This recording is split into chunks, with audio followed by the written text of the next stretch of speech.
Jai Hind students, this is my fourth video on complex topics, and my topic is GSM, and the subject name is wireless and mobile communication. So let's start this video. So today I'll discuss about the basics of second generation technology, mobile communication technology. In this broadly I'll discuss about the GSM system for mobile telecommunication. Basically today we'll cover the basic architecture of GSM, its services, features, and time frame and channels.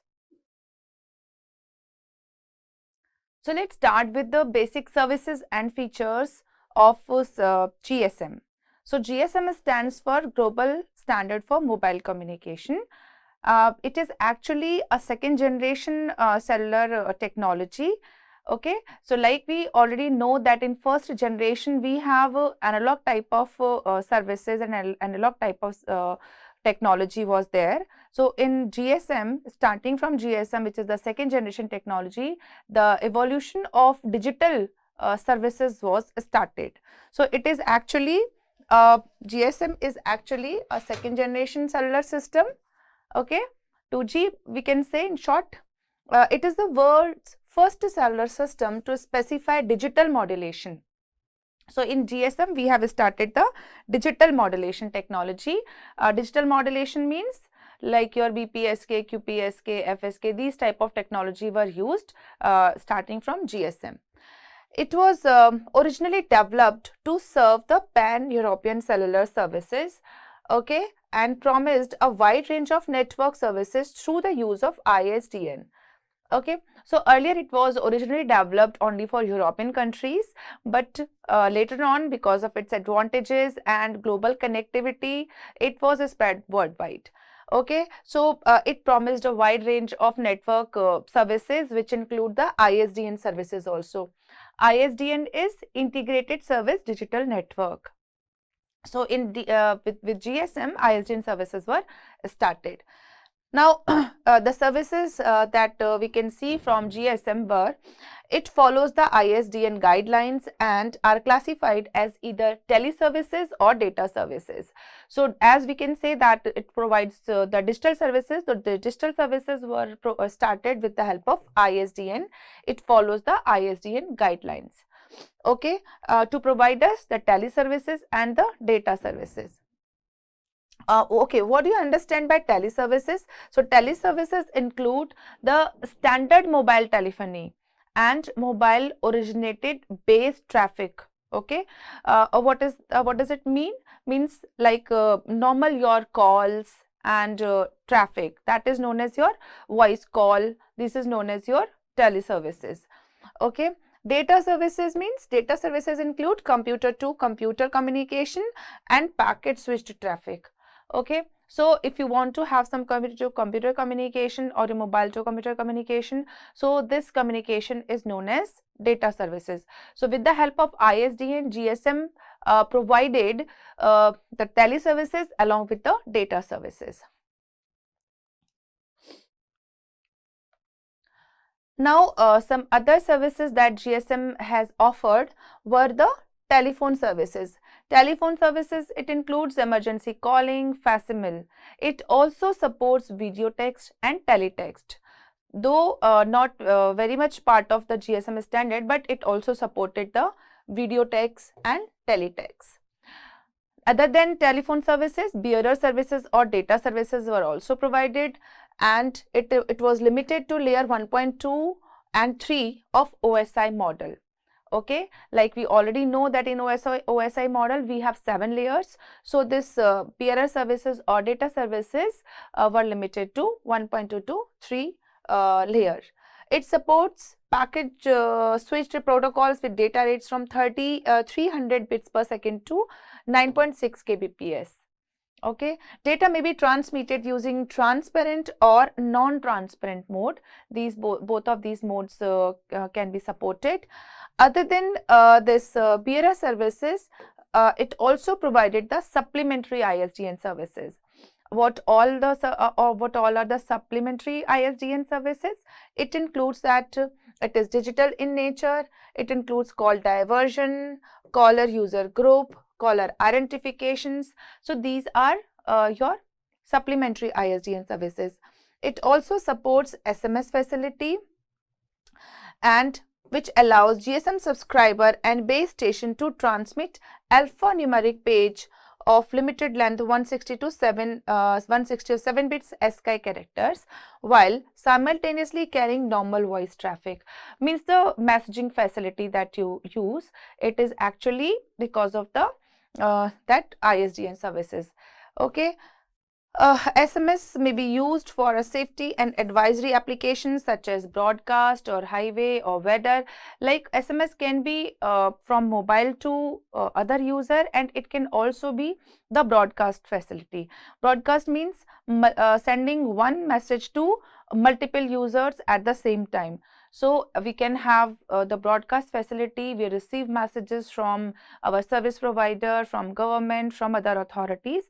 So that facility is provided because of this SMS facility, which was earlier started in second generation mobile communication through ISDN services. Next, there are two main features that were started from GSM, and these features are the you can say the USP of GSM. The USP of GSM is it has started the facility of SIM, and also it has provided the on the air privacy. So what do you mean by SIM? SIM facility was not there in first generation mobile communication. It has started from the second generation. SIM means subscribers identity module. So each subscriber will be having one standard SIM, and with the help of that SIM, it can use all the facilities, services and features of GSM. What exactly that SIM is? SIM is actually a memory device that stores information such as subscribers identification number, okay, the network and the country where that subscriber belong to, okay, where it is entitled to service, privacy keys and other user specific information are stored in your SIM. This is very important to understand what is the purpose of SIM. SIM is actually a memory device which actually has your all the information about your location, about your network, about unique number that you have, about your privacy keys and other information are stored in your SIM. Without SIM installed, all GSM mobiles are identical and non-operational. If your SIM is not there in your mobile, you cannot use the GSM facilities in your phone. Second important feature of GSM was on the air privacy. Why I am saying was is because nowadays we are using fourth generation and we are just about to start the fifth generation, right? So that is why it's a kind of obsolete one. But yes, our mobile phone also support the second generation, that is the GSM. So the second facility which was provided by GSM was the on the air privacy. On the air privacy means it is virtually impossible to eavesdrop a GSM radio transmission. It made possible by encrypting the digital bit stream sent by the GSM transmitter according to the specific cryptographic key. So this has started from GSM, the encryption facility. Encryption means certain key will be transmitted along with your message, and this key will be known only by the receiver. Okay. No intruder will not be able to get this key, and it cannot access your information like your calls, your messages or other information. So that encryption was provided starting from GSM only. Okay, so I mean this is only this encryption key will only be known by the authentic subscriber. Okay. So that is your on the air privacy, which was the very important feature of GSM. So two important features of GSM were the SIM and the on the air privacy. Now let's talk about the GSM architecture, which is very important to understand because it is, you can say, it is actually the mother of all next generation. So if you understand this architecture, then you will definitely understand the architecture of UMTS, architecture of 4G, 5G, because this is the basic of your mobile communication. So if you understand this architecture, you will easily understand the architecture of GPRS, Edge and other mobile generation technologies. Let's talk about this GSM architecture. Here on the screen you can see, starting from this side, these are the abbreviations that you should know. Okay, what all abbreviations are. MS will be the mobile station, BSC is base station controller, BTS, or simply we can also say it as BS, it is the base station, and BTS is the same thing, base transceiver station. Then MSC is mobile switching center, and HLR is home location register, VLR is visitor location register, AUC is authentication center, EIR is equipment identity register, OMC is operation and maintenance. So these are the abbreviations that I'll be using here in the architecture. So broadly, we can categorize this architecture into three parts. Okay, so first part is base station subsystem, second part is network switching subsystem, and third part is public network. So we have divided this whole architecture into three parts. So first part is base station subsystem. So in base station subsystem, here you can see we have started from mobile station, that is MS. Okay, MS is mobile station, or you can say your normal mobile phone that you use. Then this is the base station. So your mobile firstly will be connected with the base station or the BTS. Okay, like you are in a particular cell. Okay, we have already discussed about cell.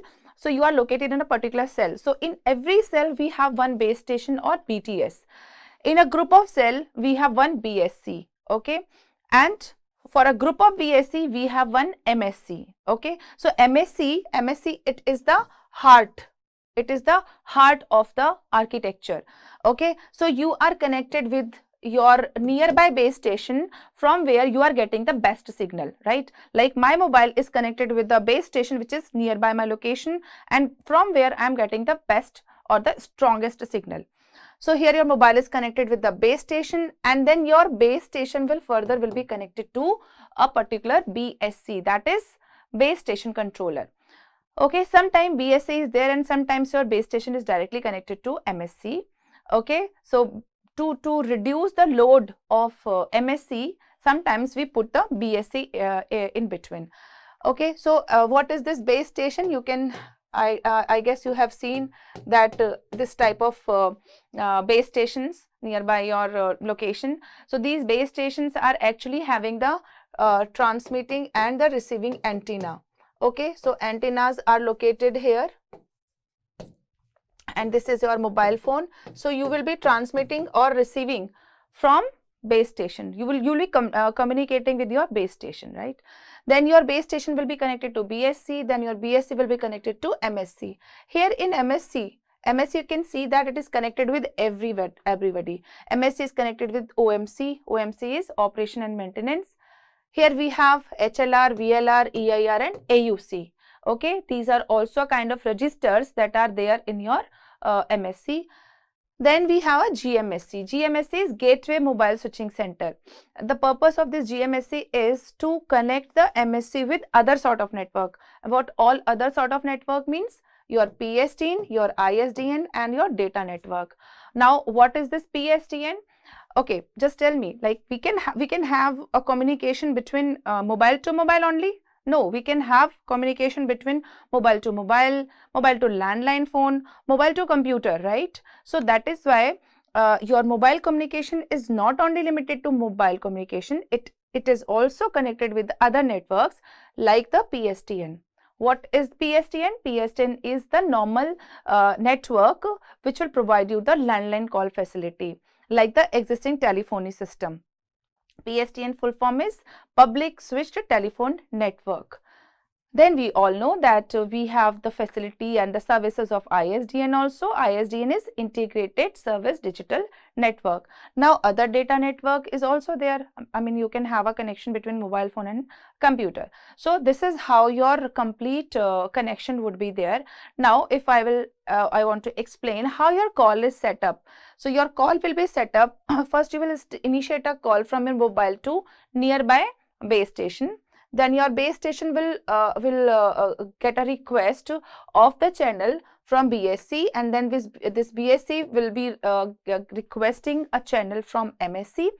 Then MSC will allocate a free spectrum or channel to BSC, and then BSC will further provide this information to BTS, and then BTS will allocate a channel to mobile station. Okay, now this is how you will get a channel to make a call.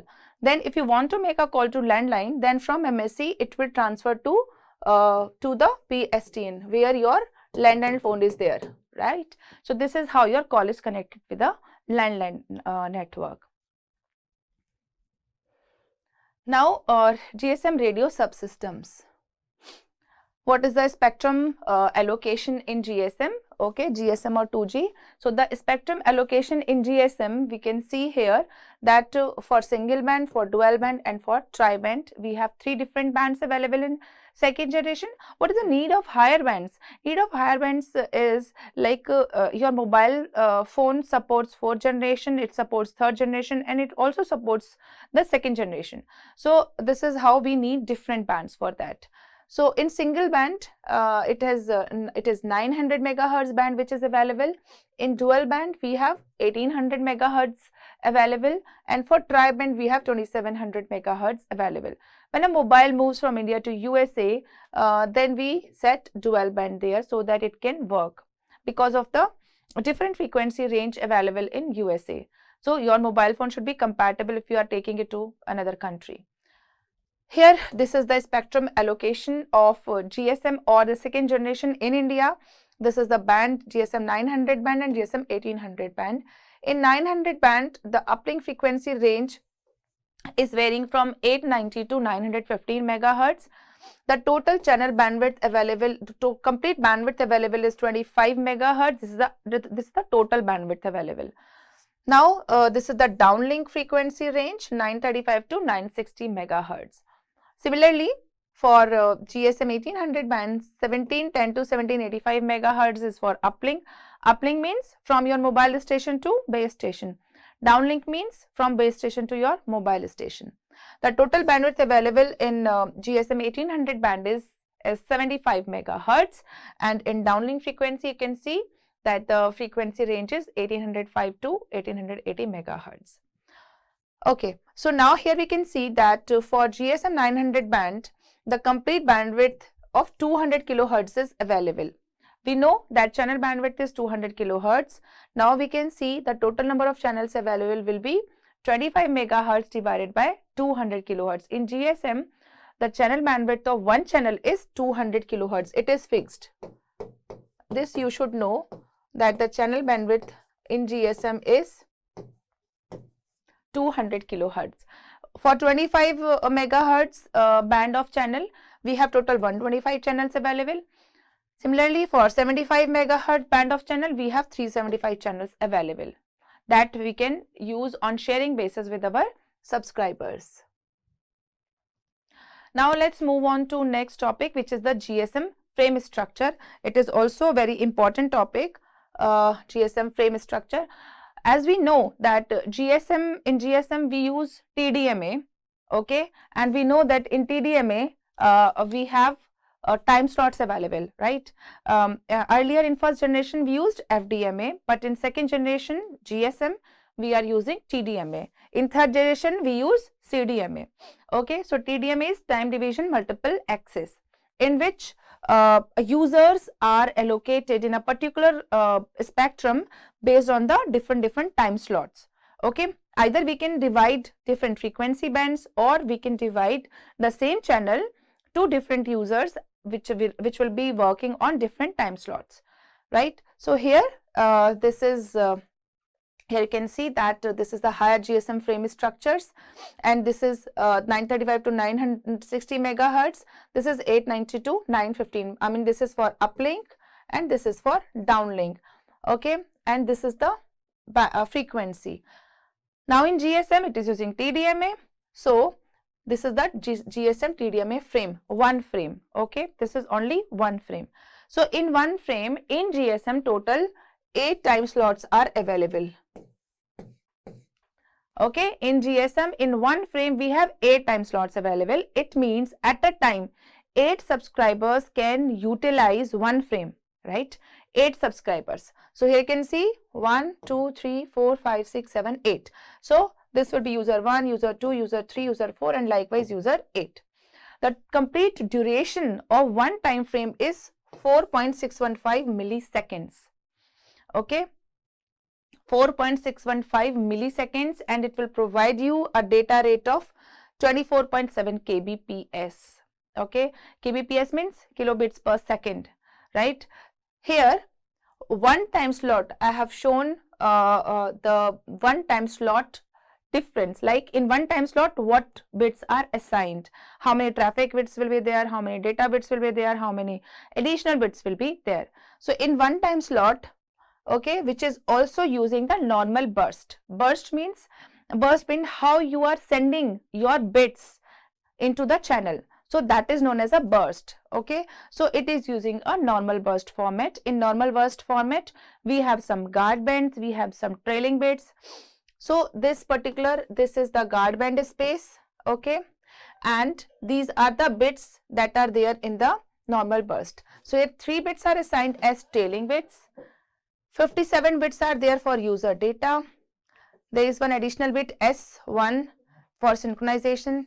Here again one synchronization. These are training bits of 26 bits. Okay, then again 57 bits for user data. So here you can see that total 57 into 57. 57 plus 57, total 57 plus 57 bits are available for data. Apart from these bits, we have some additional bits, or you can say the overhead bits. Overhead bits are required to synchronize the channel, to synchronize the frame at the transmitter and receiver side. Also, these guard space are required to have a gap between 2 frames. Okay, so total you can see here 546.5 microsecond is the duration of one time slot. Okay, so one time slot duration is 546.5 microsecond, right? So this is how your time slot is assigned. Now we have studied one frame structure, only one frame. Now if we couple multiple frames, then there is a definite naming or the nomenclature for them. So this is the time slot that I have already explained to you. This is the frame in which we have total 8 time slots available. This is one frame, GSM one frame. So if we altogether combine 26 frame, so the combination of the group of 26 frame is known as a multi-frame. Similarly, if we combine 51 frames, okay, then it is known as a super frame. Okay, it is known as a super frame. So this is one frame, duration of one frame is 4.615 millisecond that we have studied. This is a time slot, duration of time slot is 576.92 microseconds. Which is including the guard period. Here we have also added this guard period, and total 156.25 bits are available. Okay, then duration of multi-frame is 126 millisecond. Okay, so if we combine 26 frame, it will comes out to a multi-frame. The duration of multi-frame is 120 milliseconds. So 120 milliseconds we can get if we multiply 26 into 4.615, then we'll get 120 milliseconds, right? In super frame, if we combine 51 multi-frames together, then it is known as a super frame, and the complete duration of a super frame is 6.12 seconds.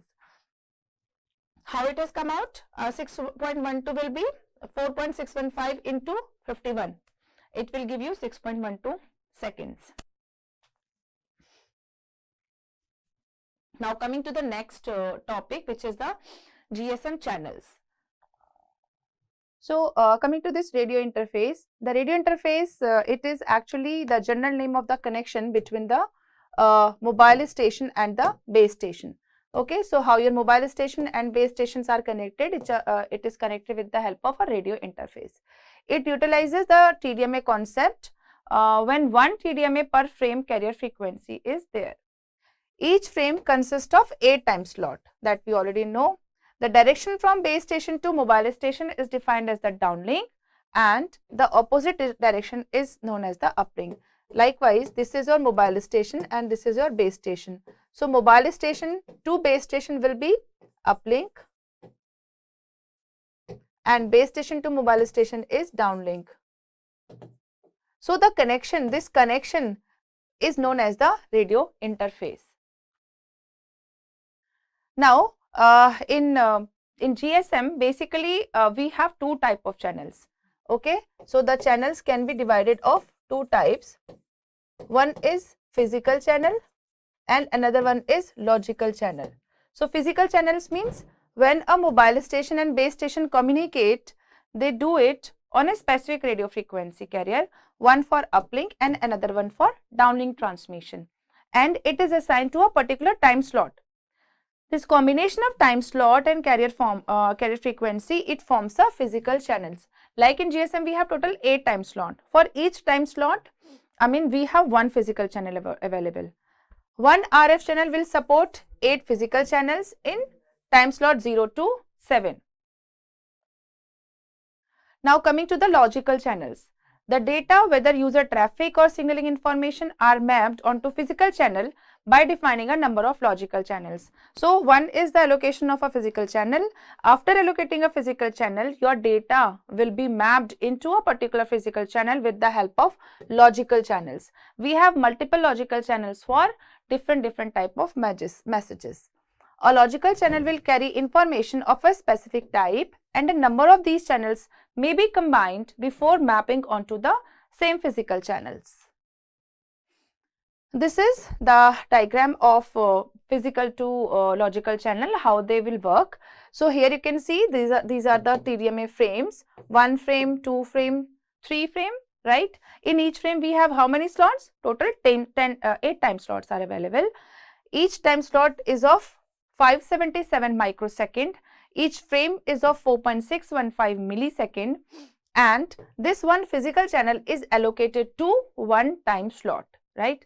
Now, how your data will be mapped into this logical channel, in this physical channel, it will be done with the help of logical channels. So, here we have number of logical channels which are assigned to particular application, right? There is a specific application of each and every logical channels, and these are combined here with the help of multiplexing. Multiplexing means many to one. Demultiplexing means one to many, right? So, at transmitter we will multiplex all the information and will combine it as a one single data. At receiver we will demultiplex the signal. Now, this is the summary of logical channel. So, here logical channels can be divided into two categories. One is for traffic and one is for signaling. Traffic means your voice or data, right? Either you can make a voice call or you are using your data. So, this will come into the traffic channel, in which normal traffic is there. Traffic channel can be of full rate or half rate. Full rate means 22.8 kbps is for full rate, 11.4 kbps for half rate. In signaling, we have three type of signaling channels: broadcast, common control and dedicated control. In broadcast, we have three categories: FCCH, SCH and BCCH. FCCH means frequency correction channel, SCH means synchronization channel, and BCCH is broadcast control channel. And all these channels can be used only for downlink. Then we have common control channel. Common control channel are of three types: PCH, RACH and AGCH. PCH is paging channel, RACH is random access channel, AGCH is access granted channel. PCH is downlink only, AGCH is also downlink only, RACH is for uplink only. Then in dedicated control, we have three type of channels: SDCH, SACH and FACH. SDCH is standalone, SACH is slow associated, FACH is fast associated, and these three channels can be used for both uplink and downlink. So, thank you. This is all about this video. I hope you like this. Thank you very much.